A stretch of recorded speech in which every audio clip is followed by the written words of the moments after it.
All right. Well, welcome everyone to our first event in 2022 and the start of our 2022 spring seminar series. In today's session, we'll discuss the educational research course and learn from the experiences of some of the recent graduates. We've created an FAQ sheet and we'll put that in the chat. Quincy's going to help me put that in the chat. And we also are going to welcome you to submit any and all questions through the chat that we can address to the panelists. Please remember that the applications for the educational research course are open for several more days. Those will be closing on the 16th. So we'll accept applications through the 16th. And we're going to put that link for you in the chat now as well. So this is, as I said, the first event of our 2022 spring series. And we're really thinking about, oops, I'm sorry, there's a typo there. This is 2022. And we are really excited to start by talking about demystifying the educational research course. In the next couple of months, we're going to launch our podcast, the Talk, Listen, Collaborate, or TLC podcast. And we'll be starting with a mini series to accompany this seminar session or the seminar series, focusing on a day in the life of an ATSU researcher. So we're really excited about that. We'll be having some really dynamic and engaging conversations with researchers from across the ATSU community.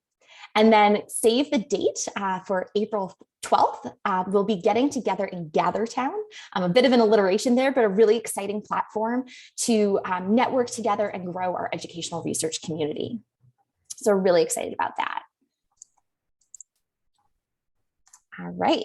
And before we get started with the panel discussion today, I want to turn it over to Dr. Quincy Conley for a brief discussion, brief description about the course. Take it away. Yeah, thank you, Julie. Thanks for facilitating today's conversation. This is awesome. Really excited about all these wonderful faces, you all taking time out of your day to join us today.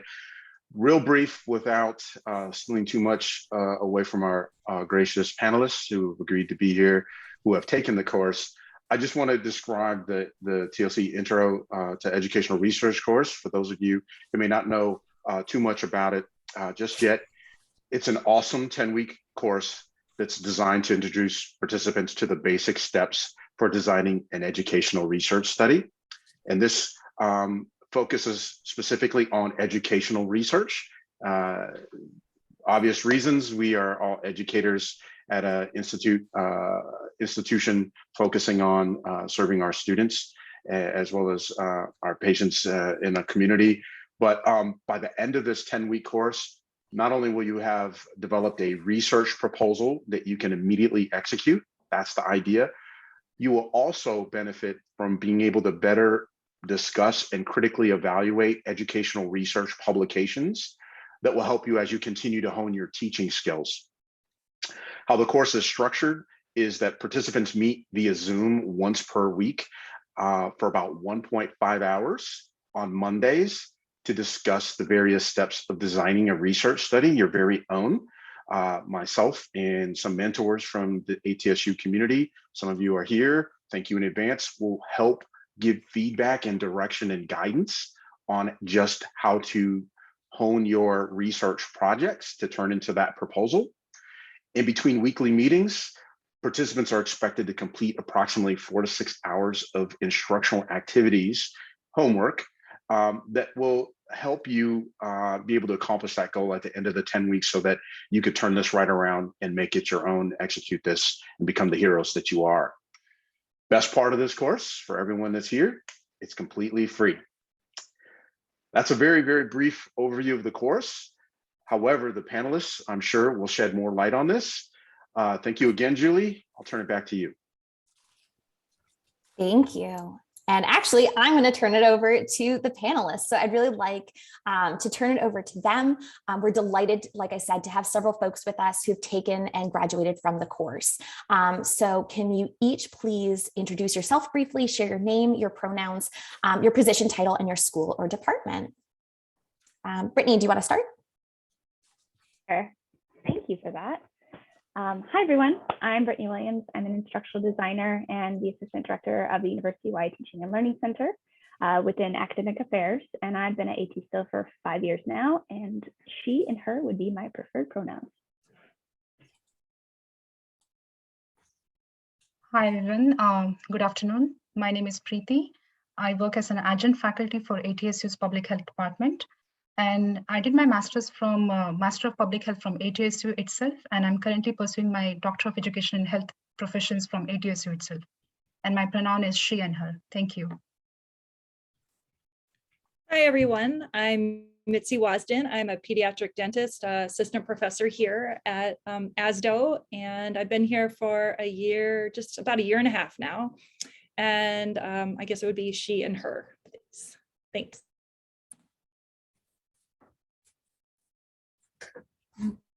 My turn, possibly. Okay, hi, I'm Kimberly Skinner. I am assistant professor of audiology, Arizona School of Health Sciences. And I've been here, I guess, coming up on 3 years, and pronouns are she and her as well. Fantastic. Thank you all so much. Let's get started by thinking about the very beginning of your experience with the educational research course. What motivated you to apply? I can start there. I was new as a faculty member. I'd been in private practice for 20 years and always been my dream of teaching. And so I was super excited to be here, but I didn't know anything about methods and I'd wanted to be involved in research. So I thought this would be a really great place to start. I didn't know what I was in for, but I was over my head in some ways, but you guys were an amazing help. So I'm super glad I took it. I piggyback off of that. Working with the Teaching and Learning Center, I was fortunate to work directly with educators. Most of them would experiment with new teaching approaches, and I would refer to articles and I would say, hey, why don't we try this? But if they wanted to dive really deep into, let's say, the methodology, I wasn't very confident about it. So in finding the practice of research intimidating, I looked at this course as a blessing. I wanted to learn more about the fundamentals of research in a practical and hands-on way, which this course gave me that I hadn't seen before. I'll go next. As I mentioned, that I teach public health courses for ATSU's College of Graduate Health Studies. So after 9 months of my teaching, I was invited by the research committee, and I did not have any prior research experience. I was just a practicing dentist, and I had practiced for 15 years. I wanted to learn more about research and research in general. Then one day I just saw this email from ATSU's Teaching and Learning Center, which asked us to apply for education research course. I felt the timing was right. I applied for it, and I'm glad I did. I learned a lot, and it was amazing to see how I had that educational research proposal by the end of the course. So I'm getting ready and preparing for this. I was thinking about what were my thought process, not what was I thinking, but what were my thought processes before I applied for this class. And I had gone to a couple workshops or attended them virtually where they talked about, scholarship of teaching and learning, and this is how, do a survey before your class and do another survey, and then have your students do these different things, and then you can turn that into a paper and you can publish that. And that really seemed, I didn't really quite understand that. And looking back, it seems a little sad and a little kind of funny, but because that's not really what educational research, that's not the whole story. So like Mitzi, I really didn't know what I was getting into either, but I just kind of wanted a better understanding of how maybe I could do research while I was teaching. And I think we're going to get to this, but I kind of landed on a topic that really I'm just so excited and passionate about. So really excited to have gone through the course.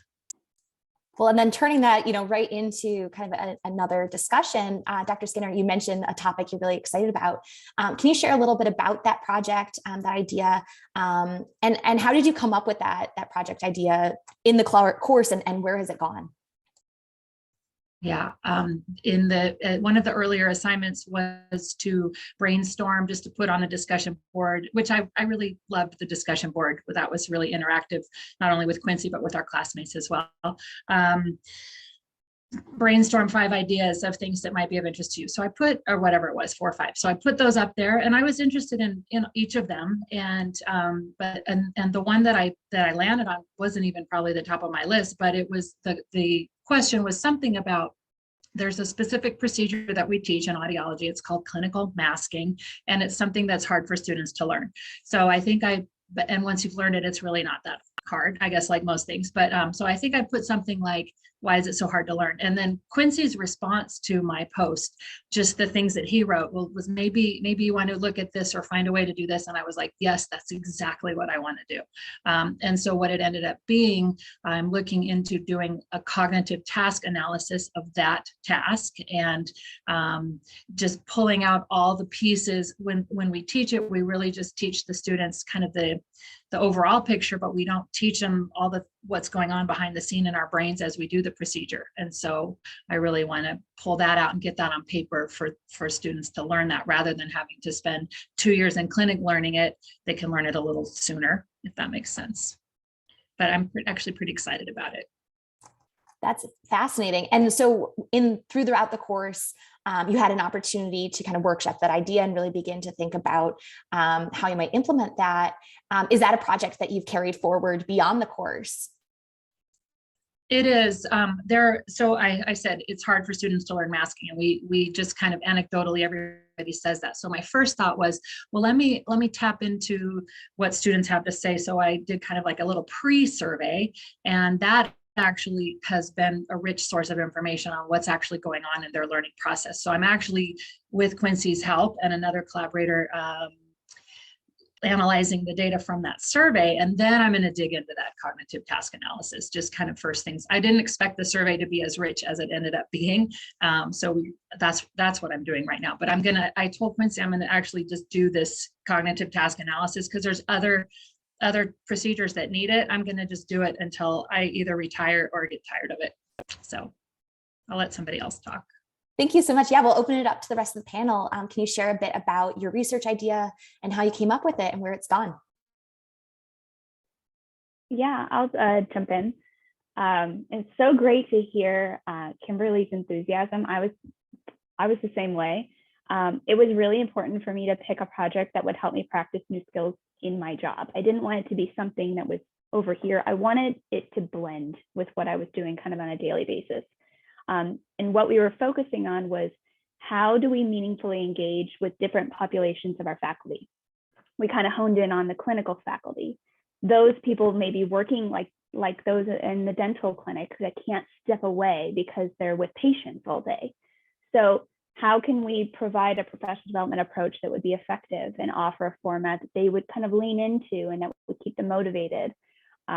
So these were some of the questions I was considering. Again, I echo, the discussion board was really helpful because we had an interdisciplinary cohort. So I was fortunate to have a dentist in my cohort. So I was like, well, what do you think about this idea? And, is this realistic?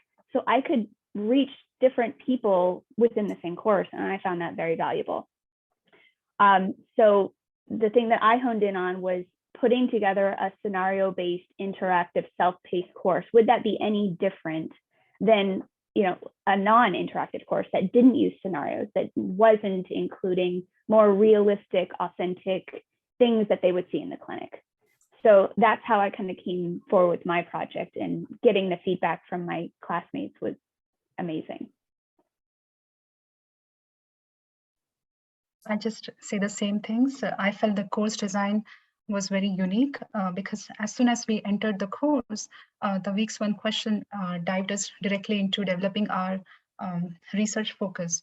For example, the question was so well designed that it made me to explore on the challenges that I had in my teaching. And this question was immediately followed by week 2, where we were putting our thought process, we're writing all the steps of conducting research, gathering feedback from each other, and thereby we have now decided and finalized on the topic. So when I say about teaching challenges, so my research project involved promoting self-regulation in graduate level environments. It was a mixed method research design that involve the use of scaffolds such as self-regulation prompts, checklists, and interactive videos across the 10 weeks of public health courses. I learned to use one of the most important skill, which was like the MSLQ. MSLQ is known as like motivated strategies for learning questionnaire. And this scale was used to assess the scaffolds. Basically, this scale was used to assess whether they are like what they are doing with student, with organizing themselves, their metacognitive monitoring, as well as how they are managing the time when they are completing the public health courses. So with regards to update on my project, immediately after completing this course, I went for another course with the TLC, and with the guidance from Dr. Quincy Conley, I decided to continue my education. So currently, as I previously mentioned, I'm pursuing my EDD from ATSU, and I'll be using and building the study for my dissertation.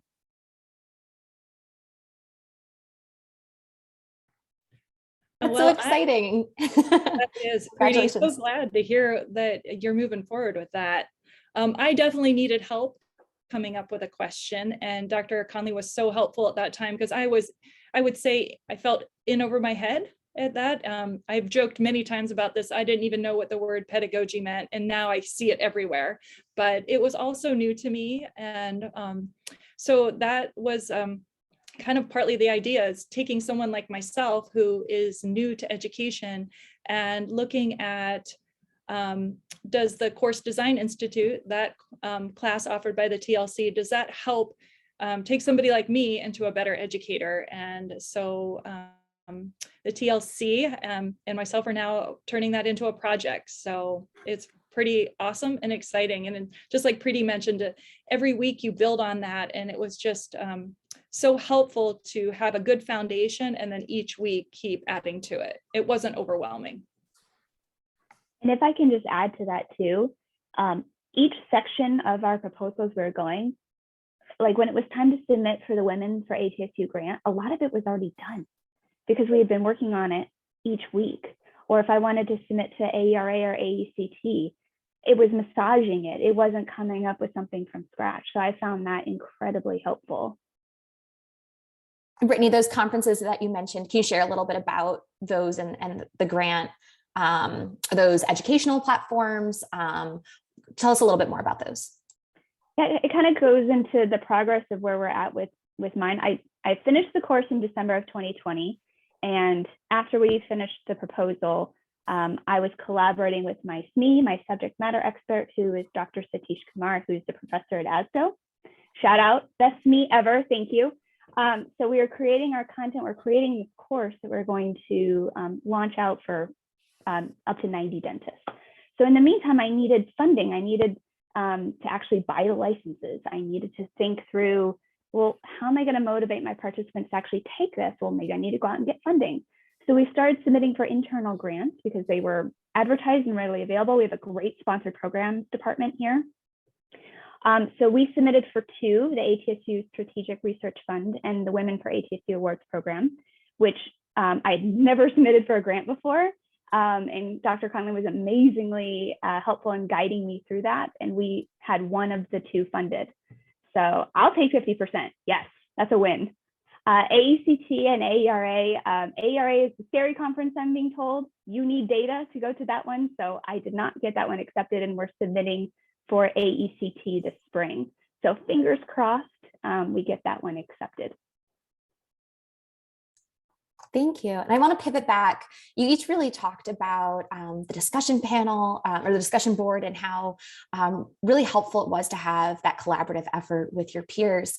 I'm wondering if you could share a little bit about other systems that were in place during the course to support you and provide feedback on your projects.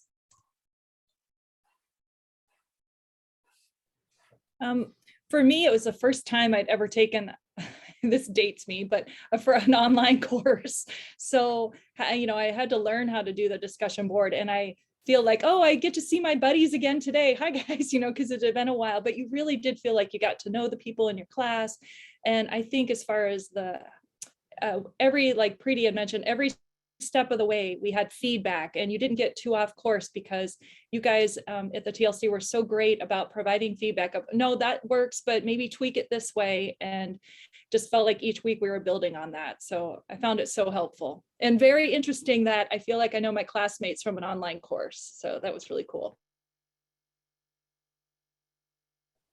It's really great to hear you were able to build community in that way. Where didn't we get feedback? I mean, we met weekly, and Dr. Conley was always holding class time for Q&A, and you could literally bring up anything of interest following the topic. So that was really helpful. The discussion board, which we were getting peer feedback from. We had mentors who at the very end would provide us almost fresh eyes for feedback. And then on top of that, Dr. Conley would hold office hours.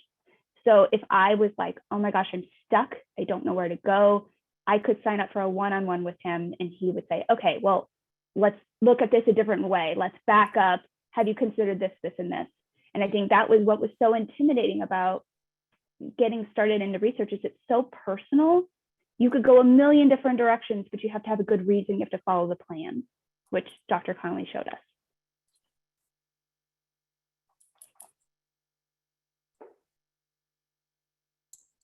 So I guess some of you mentioned that this was a really great first experience in research.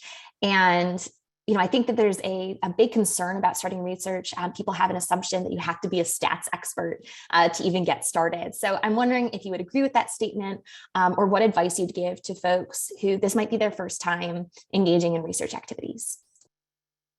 I think there are various other factors involved apart. It's not like as I said, that I did not have any prior research experience.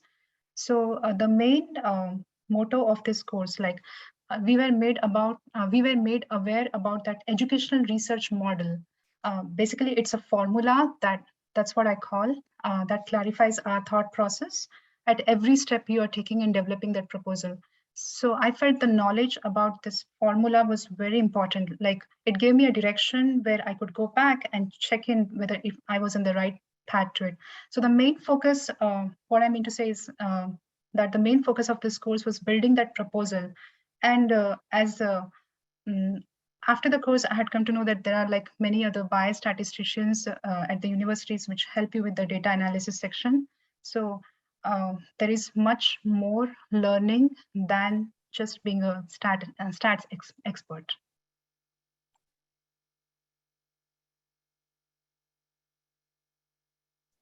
Okay.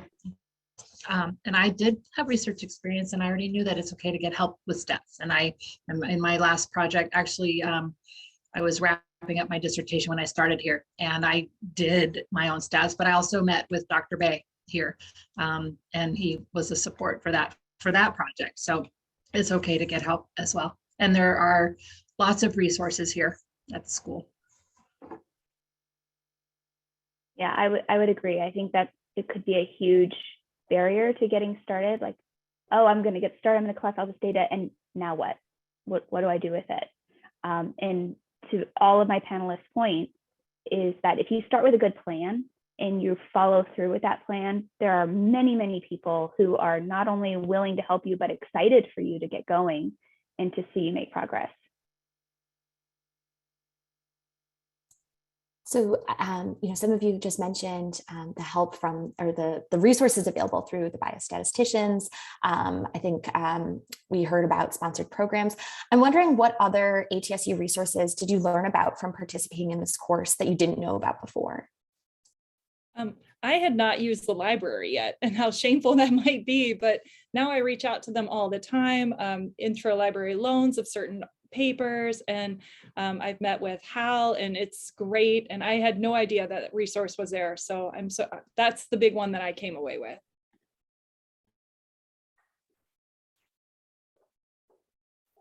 Apart from just mentioning the resources, I just wanted to mention this point. Dr. Conley welcomed us for the TLC's Journal Club. I think this was a great platform for me, where I learned and heard esteemed researchers all over from the university. So I liked how TLC has worked to continue with such learning opportunities for us, even after we had completed that course. I just wanted to make this point. Yeah, you mentioned the Journal Club, and I think that's a fantastic resource. Do you want to share a little bit more about the Journal Club and your experience with it? Yes, of course.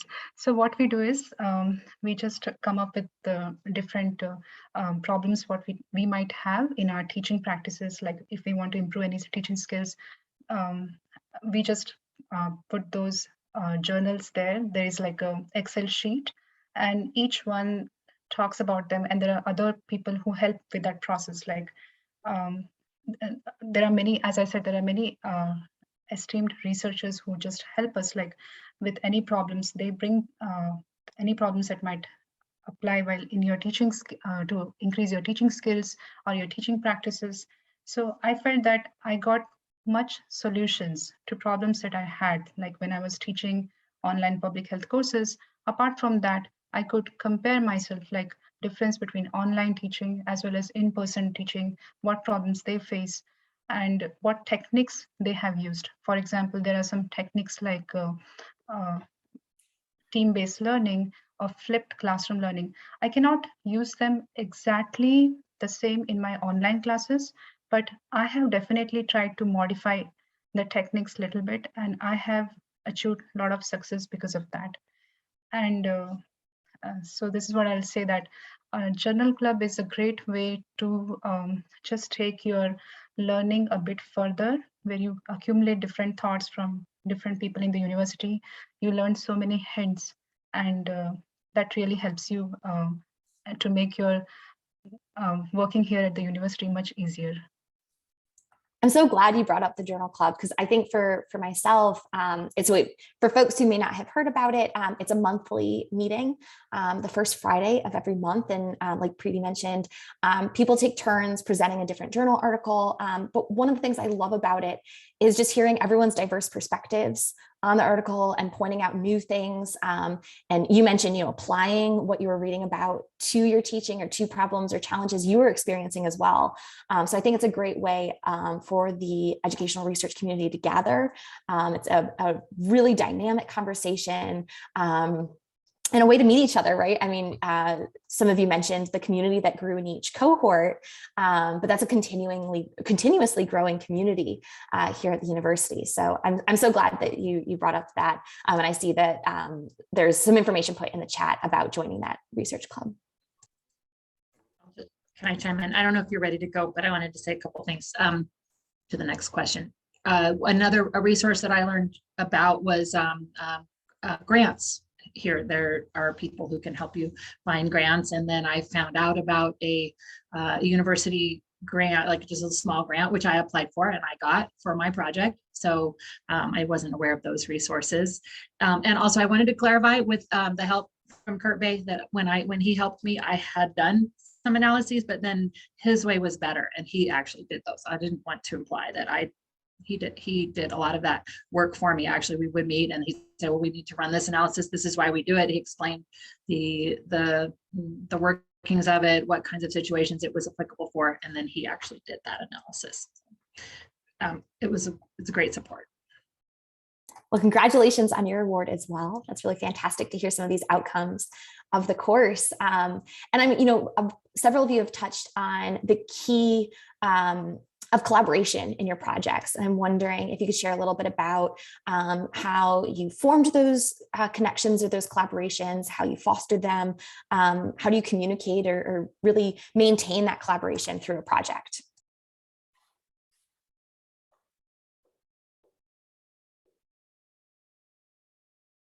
Well, I get to cheat because Dr.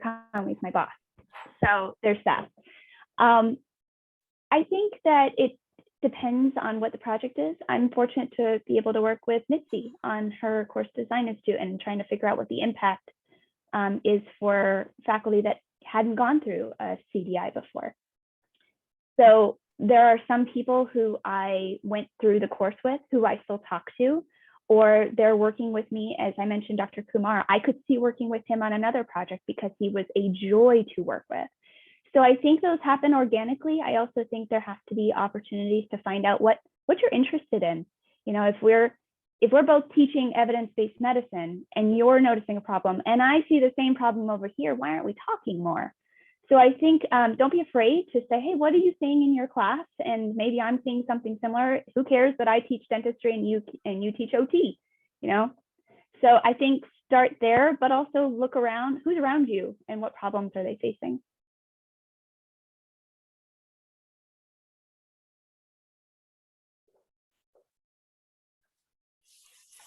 So you mentioned teaching, so I'll jump into kind of a different note. In what ways have you applied lessons from the course to other aspects of your work, including teaching or your roles in the clinic? In pediatric dentistry, I was conditioned to think, well, it's only true if it's evidence-based, and this is what we teach. But I never thought of it as far as education, that, I know what makes a good teacher, but why is that? And so I had to think about it from, okay, now I'm learning what makes a good educator. So it's just interesting that I'd kind of been doing it, but didn't know why. And so now, like this last, when we just gave the lectures to the second year dental students, I'm thinking, okay, I'm thinking more in outcomes. I'm thinking, is this what the methods I'm using, are they evidence-based? And it was just it was interesting to come at it from a different perspective.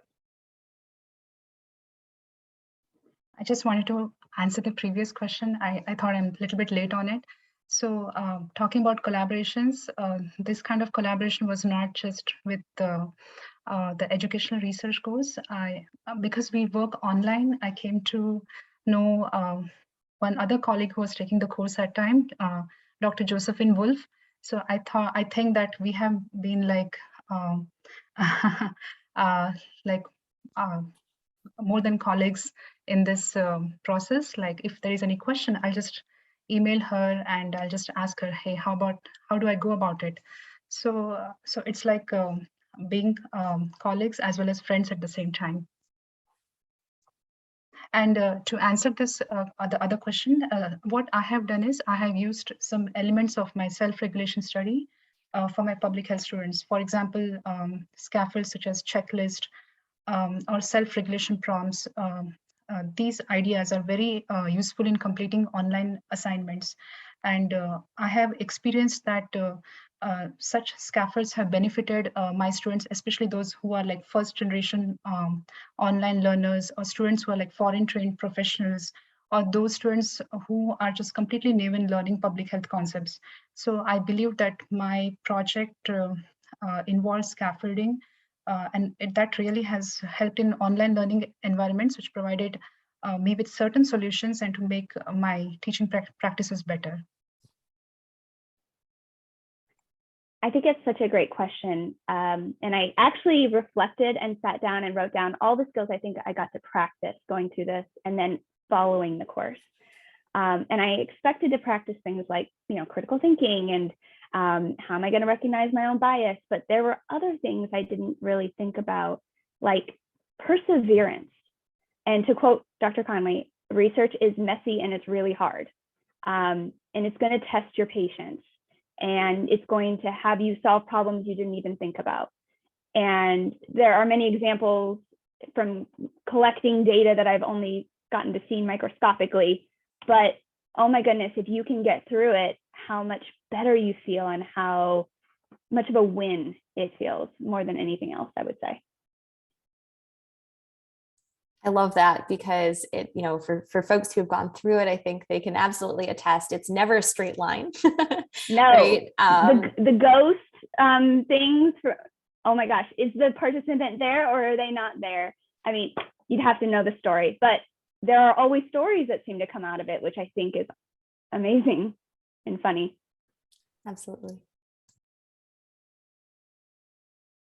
I think for me, it's helped just because of the kind of things that I'm looking at. It has helped me to prepare better course materials and course lessons. And I'm developing a tool that can be used in teaching, and I'm looking forward to having that tool myself when it's ready. And I think that it'll also help others who are teaching the same thing. But for me personally, yeah, I think that the way I approach my teaching is more thorough, I guess. And also it helps me to understand why sometimes it helps me understand the student struggle a little bit better, which is helpful. Yeah. So switching gears a little bit, how did it feel to produce a 5-page research proposal by the end of the course? I mean, in 10 weeks, that's incredible. Absolutely amazing. Like, couldn't believe that I had a proposal in 10 weeks. I learned like strong foundational skills in developing a study, such as finding the right articles. Dr. Conley gave us like these minute hints For example, I didn't know the words purpose of the study meant so much when we were looking for articles. So I learned to look for these words in finding the articles. And it was amazing to see how these words were frequently used in most of the prestigious educational research journals. And I also learned to choose articles that had like more citations. I learned the value of mixed method study design. I learned to pick the right instruments that were commonly used when you're working on certain concepts of educational research. So, and in that process, I saw some articles like that were like filled with interventions, charts to actual pictures on how the authors had conducted their study. It was as if those journals were walking us through the blueprint of that study. So I think it was amazing to actually see that. Yeah, I echo what Preeti said. It was very satisfying. And I think sometimes as I look back, I forget how frustrated I might have been during parts of it. But every time that I would get confused or frustrated, you guys from the TLC were so helpful. Quincy was, just amazing and talking me off a cliff a few times. And but at the end, it was really wonderful. Agreed all the way across. The way that the course is set up is it makes it manageable. So one of the things is if you're not new to research and you're like, is this for me? You're accountable. You're accountable to your class, to your instructor, to come to class with something, to discuss something. And that really got me in gear. The other thing I'll say is that the way my course it fell over Thanksgiving and it went right up to holiday break and we were off. So if I had to invest a lot of time because I was getting myself up to speed. And that lit review week is no joke. Give yourself a lot of runway to do that lit review week. Quincy's laughing, he knows. But it's still good because you learn so much in such a short amount of time. So this course is not for those that want to sit back and just kind of listen. You are doing something every week. And that's the only way I could personally learn.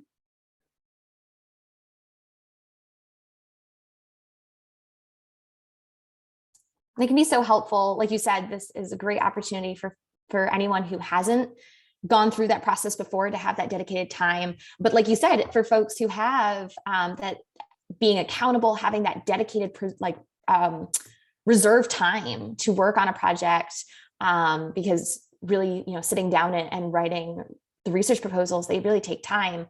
So having that protected time to work on that project can be valuable to really at anyone at any stage of their process.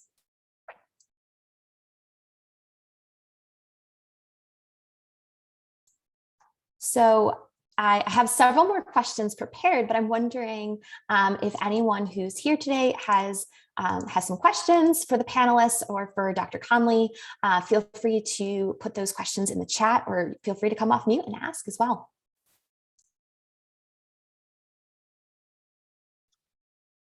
I've got a question, kind of leads from what Brittany was just talking about with that lit review and finding the extra time. So first of all, I'm super grateful that you guys offer this course, and I'm really happy to hear and relieved to hear that there are other people that didn't necessarily have formal research training before the class.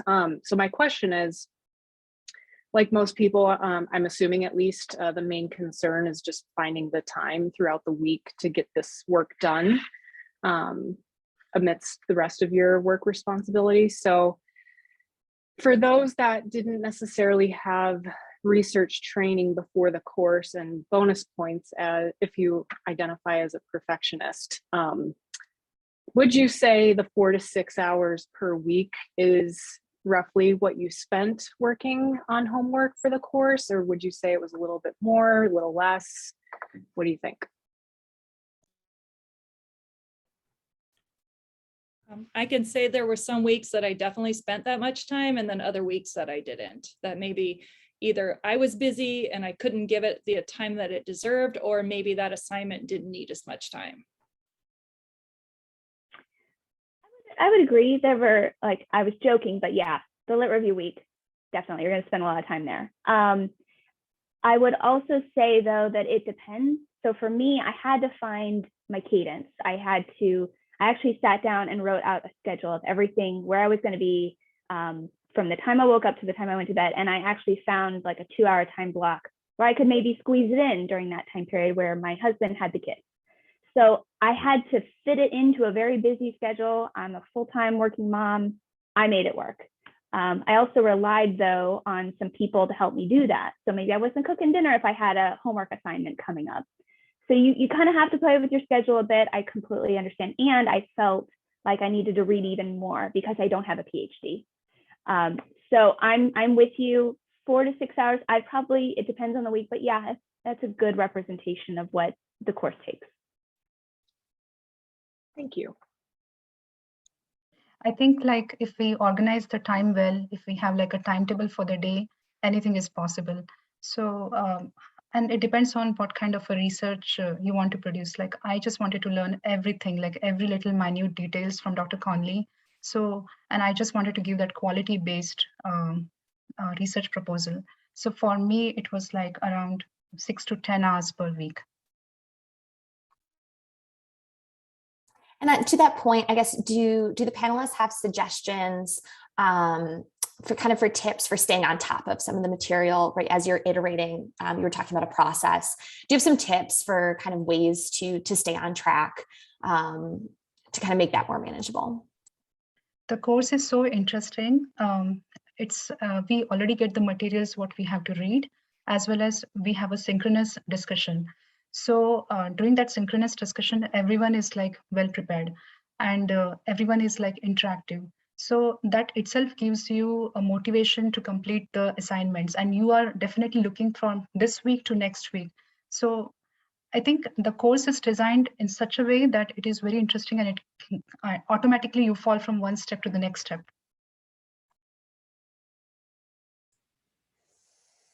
Awesome. Yeah, we had a question in the chat about the participants and what were their roles in the university? Were they all faculty, staff? I'm wondering if you can comment a little bit about the makeup of your cohorts and were there diverse roles, you mentioned interdisciplinary, but can you share a little bit about that? Trying to think if I had another staff member in with me. I remember Adam Story, and he was PA. I think he was PA. I think I mostly had faculty members in mind. But it's open to faculty and staff. And I think the biggest thing, like me, I'm collaborating right now with different faculty members, and it's helpful that we're all kind of on the same page. And I just think it would be really interesting if somebody went into it with a collaboration. How would that shore up the process? I mean, it was a little daunting to do something on my own. But following that, I flipped it over into collaborations. I'm all about getting a team because it makes it that much better, and you immediately have built-in feedback, if that helps answer the question.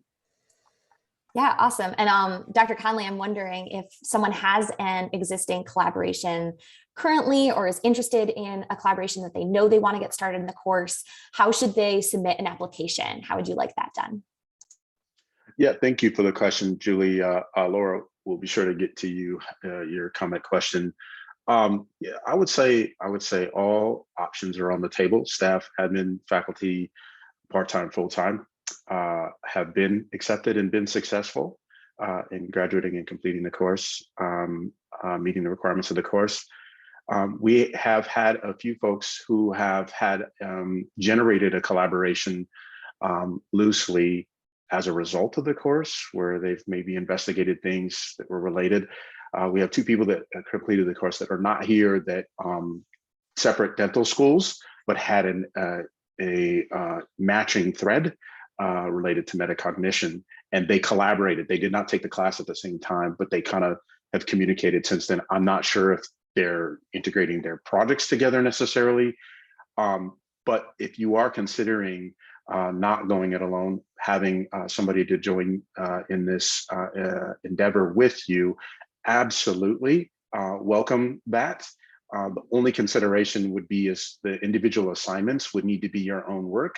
For instance, if you did a literature review and you're doing the same project, I would expect both of you to contribute a literature review of your own. I get you might both work together in like summarizing the same study. That's okay, but I would say that it would just need to be submitted individually. And then even if it is a joint collaboration one-on-one, same exact project, I think a lot of that's going to happen naturally. Participant A, participant B do their own literature review. You're going to come together. There will be some differences. There'll probably be a lot of differences naturally. And then that will be part of the project where you'll have to blend those two ideas. What makes it to the study? What did this study say that directs the next step in your design of your research? So I would say it shouldn't be an issue at all if you're considering doing that for obvious reasons. You share resources in your department or separate departments. Alternatively, if you're feeling, oh gosh, can I do this? Can I handle this alone? It will impact how you work together strategically, but it will be about the same amount of work. Thank you. And we kind of touched a little bit on the application, which we didn't really touch based on in the rest of the panel discussion. So I'm wondering if you could share a little bit about the application process and how long should someone kind of plan to spend working on that with the deadline quickly approaching. That might be a question on people's minds.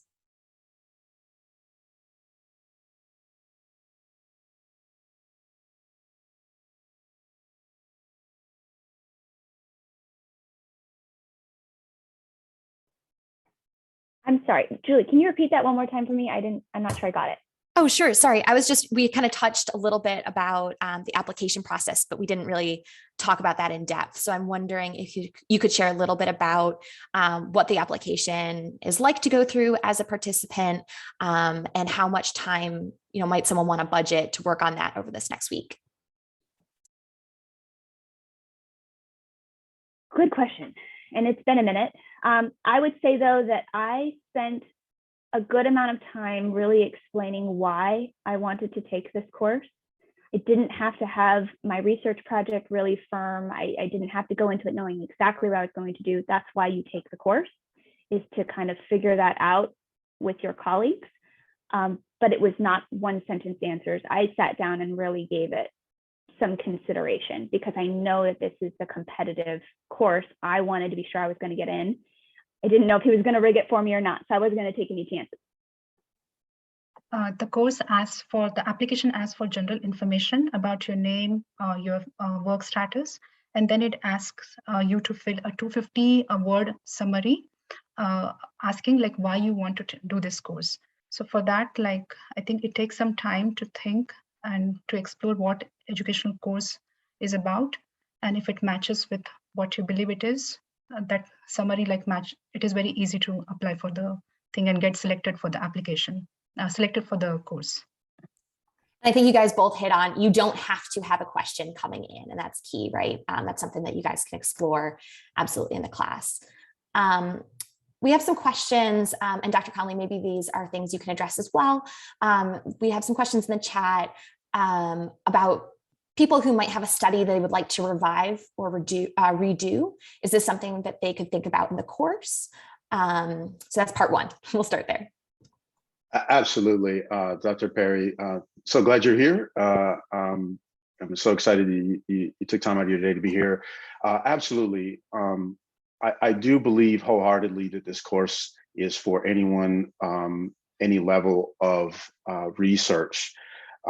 So perhaps you have something that's just been kind of been hanging out there. You kind of know what you're doing, but would benefit from feedback, new ideas, new perspective. More importantly, just protected time to just dedicate to chip away at this study that's been gnawing at you, that you can't, keeping you up at night.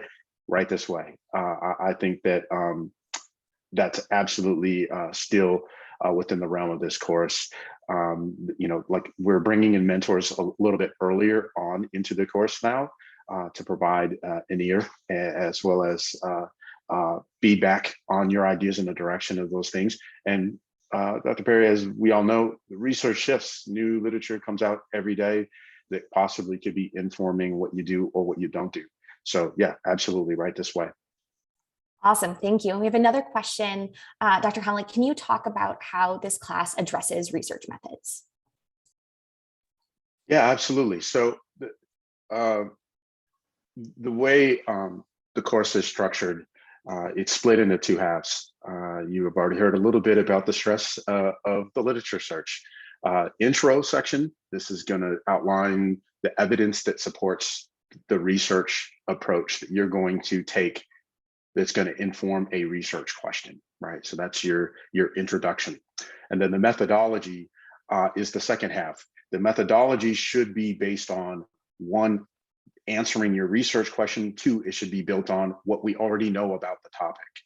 So for instance, if you're taking on, student perceptions of a new intervention, educational intervention in a clinical setting, well, then you might want to replicate or improve what has already been done in that format. So that's why the importance of the literature review. We have to figure out what's already been done. We're going to work heavily on that the first half of the course. And then we talk about the different ways of designing your study to triangulate the answer to that that you come to. Sometimes one thing I try to impart is, to answer a research question, you should try to come at it multiple ways. You should find data that answers that question in multiple ways. Do not rely solely on opinion. And if you have to, then you should figure out multiple ways to get opinion necessary, potentially. So this idea of research methodology, there are some established educational research methodology out there. We bring that in, we talk about it. Dr. Skinner had a very unique and very promising opportunity to get into cognitive task analysis. It's rarely done, but in her case, this wasn't one of the main research methodology for educational research. She adopted it. We connected her with some subject matter experts who do this, who have extensive expertise in this. They shared some resources to get her started. Boom, she had her literature done. So absolutely. As far as, and then we bring in resources from our research support team, our hero and Dr. Kurt Bay, and some other folks too. We've had other people that are here. Deb, I see you. Deb's here, as well as Kelly's here. I believe she was here. We have some folks here that have shed light on this stuff related to methodology, that have expertise and experience in these things. So yeah, I feel real comfortable about coming up with the methodology section in a way that then not only will answer a lot of what you'll do for your proposal, but will last a lifetime, right? These are things that will, I'm going to get good at cognitive task analysis. I know a person, here she is right here on the call. Awesome, thank you. So with the last couple of minutes, I just want to open up for discussion. If you had to pick one, what would be one big takeaway that you left with from the educational research course?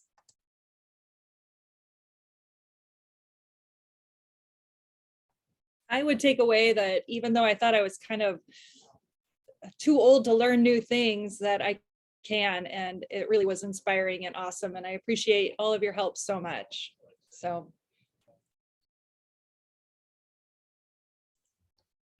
My big takeaway among many was just the importance of doing that research proposal before you start the project. So then you have everything decided ahead of time, potential bugs worked out ahead of time, there's really nothing in the literature about this, maybe I better change directions ahead of time. And then you have that document that you can use, like Brittany said, for applying for grants or for your IRB. When I start presenting this at conferences, I'll have stuff already for my abstract. When I go to write the paper, it's already practically written. So that was a way of doing it that I hadn't done before, but that is the smartest way to do things. So thank you for that. I think as educators, we are always looking for ways to improve our teaching practices. So when I'm teaching, I'm constantly reminding myself that I have a responsibility, because I'm not only creating future professionals, my students are going to be health leaders someday. So my big takeaway for this course is like teaching effectively, as well as connecting well with my students. And I'll be very thankful for TLC and Dr. Conley for that. Thank you. You just got a standing ovation there from. Oh my gosh, how do I follow that? Amazing. No, can I cheat? I have two small ones, promise. First of all, writing for me specifically, I've heard for others, is very, very hard. And it takes a lot of practice and a lot of grace and sitting down and really focusing. And even if it's good, bad, ugly, I'm going to write today because it's practice, and maybe someday in the future it won't feel so hard. So that's number one. Number two, this course was not the one-stop shop to learn everything. This course is the beginning. It's been a year and I'm learning something every single day. And I'm going to keep learning because it's worth it. So I would say, don't come thinking you're going to be an expert. Come knowing you're going to know a lot more than when you started. Those are all really fantastic. And I'll turn it over to you too, Dr. Conley. Any big takeaways from having taught it? Now, I know, sorry, I put you on the spot there. But a big, do you have a big takeaway you'd love to share about, you've taught it now once or twice, right? So any kind of big takeaways you'd love to share about being the instructor of it? Yeah. Yeah, I do have a big takeaway. And after I'm done, I'm hoping Josephine, she is also a graduate of the course and is doing some really cool things. I hope you share maybe a takeaway or two after me. For me, this is the big thing. This is the course I wish I had taken when I got my start 10 years ago. I'm not sure how that comes across. But what I'm saying is, this is, as Brittany and so many others have said, this is a great way to start. If you're trying to get a start, it's a new way to refresh your approach to specifically educational research that will last you the rest of your career. This will grow with you. The way the course is structured in the models, as Preeti mentioned, and the homework and the discussion, is all those things together will not only grow with you once you get it down. There's job aids, you come back to them when you need them, right? You come back to them the next study you do when you're thinking about things. But as your skills develop, as your knowledge expands, this tool bucket, this tool belt that you'll get from the course will expand. It will grow with you. That's the intention. So I hope that that's playing out. And so that's what I'm excited about for this course, for those of you considering it. Josephine, what do you think? Well, first of all, it's so nice to see my classmates. I am so proud of the work that you are all doing. That is so exciting. The one thing that I would share is when I started this course, I was about 6 months into my full-time teaching position. It was such a gift. It was such a gift to build friendships, like Preeti said, to have your thoughts and your insecurities validated, but to also be given the confidence that you can do this. You're going to learn, and we're here to help you. I did come in with prior research experience, and very quickly I learned I can do better. I'm doing some things completely wrong. And this is going to help me be a better instructor and a better researcher. So I absolutely recommend that you take the course. I did not know anything about educational research. I had to Google how to say the word pedagogy several times before the class because I knew I would be asked to comment. Additionally, what I learned, which was maybe not intentional in the course, but I was able to pick up on the way that Quincy because I teach in an online program, how he encouraged the participants to interact and how he motivated participation. So even that I was able to pick up and implement in my course, which was kind of a side. So I was constantly learning the whole time. So that's my takeaway. Thank you for allowing me to comment. I appreciate it. Thank you so much. I think that was such a beautiful way to end. So we will stay on if folks have additional questions. But I know we're at the top of the hour, and I want to thank our panelists and all of you for joining for today's session. Thank you. You know, from the grants office perspective, for those of you who didn't have to run right away, we work with a lot of faculty who really see the challenge to working research into their other day job as kind of that huge mountain that they just don't know quite how they're going to climb. I really feel like this course and this type of an approach to walking faculty through that process is an investment of time that returns itself tenfold. Because when you start out with that foundation and really having that organized approach to what it is that you're going to put into your research, and you understand how to interact with your colleagues for collaboration, things like that, it is going to save you so much time and expedite the chances that you will get funding for your research if that's a mission that you're on. So, you know, even though the time it takes may seem like it's too much sometimes, it's definitely going to save you time as you start trying to implement and increase both your educational research and in even the way that ties into how you approach your teaching. Absolutely. Thank you so much for sharing that.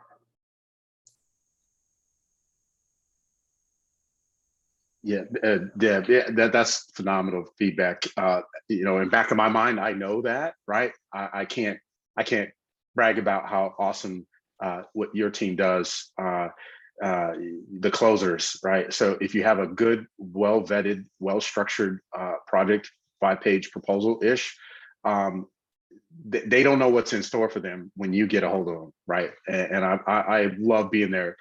Kimberly, Dr. Skinner mentioned that, and I was like, yes, like she got that grant. You know, Brittany and everyone that's been pursuing that. So it really is an awesome combination, the Ed Research course and then what Sponsored Programs does. I think everybody, whether they've been traditionally research trained or not, has that same trepidation about how to get started, how to, you know, what comes first, you know, sitting down and just sitting in front of your computer and refusing to walk away until, like Brittany says, you have something on paper, and then you just keep going from there. It's like a Swiss cheese effect. You take a little bite here and there, and then all of a sudden it's fabulous, you know, and it progresses. So absolutely. And with a smaller group here, Becky, I loved your question, like, come on, tell us the real deal. I'm going to tell you the real deal about our panelists, and especially those that are still here, Josephine and Preeti and Brittany. So the requirement for the course is attend 80% of the classes, get a passing grade, which you kind of know the drill. You went through the CDI, so same cadence, but 5-page proposal. And the sections, clearly, there's a rubric. I hand them. You need to be able to answer these 10 questions about your research design that then you can go and do if you successfully answer those questions. Brittany, what, 30 pages? Don't make fun of me. Preeti, 32 pages. Josephine, hey, that's in not the fair 20s? though, because some of that was like my assessments, and it took up multiple pages. Nope. Those of you here that hearing this, just so you know, this is who's on this call and where things are coming from. That was not the requirement. And, you know, I believe in brevity, scientific writing, to the point, well understood, that's the point. I feel like you could do it in five pages based on the rubric. However, 30 pages, they're ready to conquer the world. Like Actually, it's harder to do it in 5 pages than it was to do it in 29 or whatever it ended up being. So it's actually, I need to work on that. So 30 pages came out quick. Yeah, Josephine, what was yours was in the 20s, I believe, if I recall. Mine was 22. I just looked at it when somebody said 5. I was like, that's not the requirement. That's how it ended up. I mean, they were over the board, but I think there was value to doing it based on where they were and how they did things. And you know, if you're able to put in more time, like, well, when you put in more time, if this is something you're really going to do, right? So I think it will pare down once they go and do it and they write this up and they all get published, which I think they will, right, when the time comes, right? Well, we have to. There's word requirements. You got to right. But just so you know, and you're like, can I, you know, is this really 4 to 6 weeks? It is. But at the same time, these are folks that took 5 pages and turned it into 30. Also, though, I mean, it's all about your topic. Are you like, oh, I hate my topic, I don't want to look at it this week? Are you like, yes, I need to know more, and you lean in? It doesn't then feel as bad. So it's all about picking something that you're really super interested in. And I really wanted to learn more about scenario-based learning because I just think it's a good answer to the problem. Sometimes that long document is a reflection that you're still trying to grasp exactly, you know, what your study is or the approach. It can also be an indicator that you have more than what really fits in a singular research project, and you need to consider carving out which of these aims might actually be its own standalone project. Well said. And I think, you know, spotlight on you again, Preeti, for a second, but I think that was kind of your case where you have 10 years worth of research in 32 pages, right? Those things could have easily been their own projects. I don't think it necessarily, I agree with you, Deb, for sure. I think about this all the time, like, tell me about your research. 45 minutes later, I get to my research question. That's a problem, right? I clearly do not have the pulse of what I'm doing. But at the same time, depending on where I'm at in my research development process, depending on what it is, my scope of what I'm trying to accomplish, a 5-year grant proposal, right? You might need to talk for 45 minutes. There might be a certain person that would listen the whole time, but that there's a place for it. And you're right, like, less is more, the more succinct you can be. And that's why we're bringing you in earlier in the course, where we're going to ask folks to make their pitch.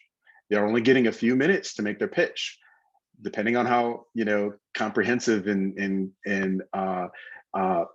clear they are in their message. Will tell them as well as us a lot about where they are and where they need to go.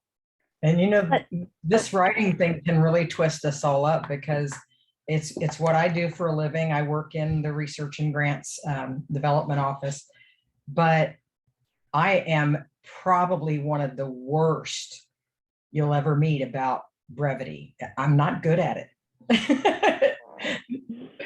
So it's a challenge. To your point though, Quincy, I'm so happy you're having them pitch, because that would have helped me so much with the Women's for ATSU grant, because they gave me like 5 minutes to try and fit all of my ideas in 5 minutes. And I'm like, I don't understand. What do you mean you want me to talk for 5 minutes and get everything in there? But I did it.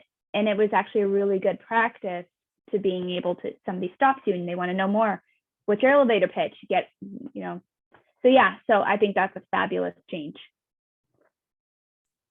I just want to, I see there's some folks still on the call. Anyone who's already applied, who has questions about the class, or anyone who's thinking about applying, if you have questions, please feel free to throw those in the chat or come off mute. You can tell we're all really excited about the course. People who've taken it, staying on and talking longer, which is fantastic. I just want to make sure if anyone has additional questions, you got some of the panelists here and people, other graduates. So this is a great audience to ask those questions too.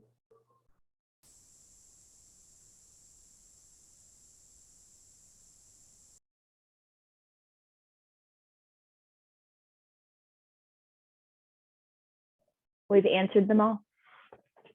Great. No, feel free, you know, the FAQs might answer some of the questions you have. Feel free to reach out to the TLC via the TLC email, or Dr. Conley, people can email you directly as well, I'm sure, if they have questions.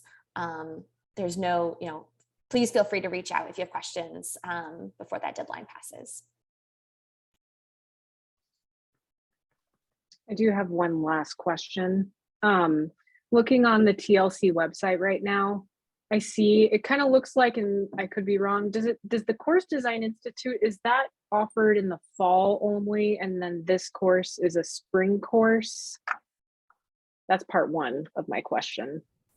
Flip, so spring and summer. So this is spring, so Ed Research is spring, and then Yes. CDI over the summer, and then we're gonna have the brand new Ed Tech in the fall. So that'll be the cadence for this year. Yes, stay Nice. tuned.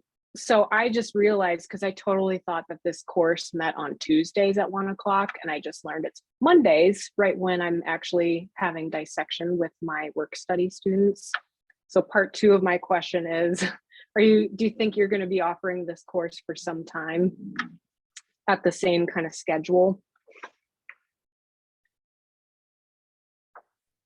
Good question. We'll for sure offer this course. This will be the third time. This is going to be a mainstay. There's a lot of anchors why we'll continue to do this. We get a lot of interest. So as long as people keep signing up, we'll probably keep doing it. We keep landing. We've tried Tuesday, Thursdays. We've tried Wednesdays. Mondays, we tend to miss. We tend to have more people with less conflict. It's hard. We're 1,700 folks. And we do keep the classes small. So we're constantly trying to investigate the right cadence, right meeting time. You know, if I got enough emails where 10 people are like, it needs to be Tuesday at midnight, we're going to do it Tuesday at midnight. And Julie's going to teach it. No, I'm kidding.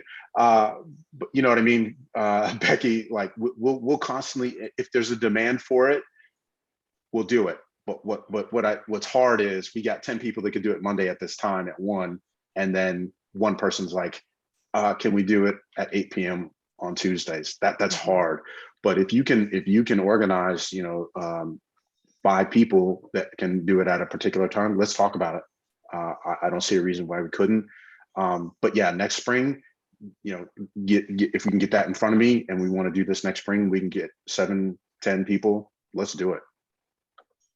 Cool. Thank you. Mm-hmm. Let's see. Thanks for being here, Jessica. If you're around, any questions? Are you considering, Annette? I definitely was considering, but I have the same issue. That's when we have all of our faculty and curriculum meetings, is Mondays at 1 or 1:30. So that's a bummer. I have an inside track information here. One of your colleagues asked to be excused from department meetings to be able to attend our courses. Your chair approved that. So food for thought. Great. That's great. Food for thought. But sure. Totally understand if now's not the right time, you haven't made a room for it. I want you to be successful. It is time intensive. There's no halfway doing it. There's less people that have graduated than there is who have signed up. We want you to be successful. And so time is usually the number one constraint why people don't make it through the course. So, give it your best. If something happens on the way, we understand, you understand. But if going in, this isn't going to work for 10 weeks, you might as well wait till another time where you can make room for it. Sure. Thank you so much, Quincy. And I'll just say this too, and I probably should have said it to the whole group, so it's on the recording. Everybody has to go back and re-watch this just for this comment. The course isn't the only way to engage in educational research. I think that became clear. We've got Becky, we've got Josephine. I think Jessica, you just joined the Ed Research course. Journal Club. You all have been active. Preeti been active, as well as Brittany and Julie in the Ed Research club. Alternatively, we have consultations. We're here for it. If there's questions that come up, and there's possibility we've been approached by some different folks. We've set up teams specifically to get a product done. Usually that has meant that there's been somebody on that project that more than just all novices, that would be a little bit difficult. But if there's a range of people, depending on the team, we could set that up too. Maybe I'm just a guide on the side. We've got Julie too, as well as Brittany, who can help guide things too. So this isn't the only way to engage in Ed Research. It's just a great way to get protected time and learn the whole kit and caboodle all at once. Like the supercharged way. Supercharged, Supercharged. like that. One other thing to consider as a lead-in, if you're not in a position where you can time-wise or schedule-wise obligate for the course, that literature search that kind of is a bit intimidating and challenging. The library offers standalone individual training sessions for that as well. So you can kind of take some of those early bites and then be even more prepared when the course stuff comes around if it's schedule-wise. Perfect. And I think, Brittany, you put the link to it in the chat. So that's awesome. I forgot about that. But yeah, that's new and improved. It keeps getting better. It seems like every few months that keeps getting better. So yeah, that's there for everyone. And in some ways, that's almost the hardest part. That literature review, like understanding that, how important that is, that's really critical. Awesome. Thank you all for being here. Much. Yeah, thank you. Panelists, thank you. Give yourselves an applause. Thank you so much. Participants, Julie, well done. Really well done. Thank you so much. Thank you all. Thank you very much. Bye. Thank you.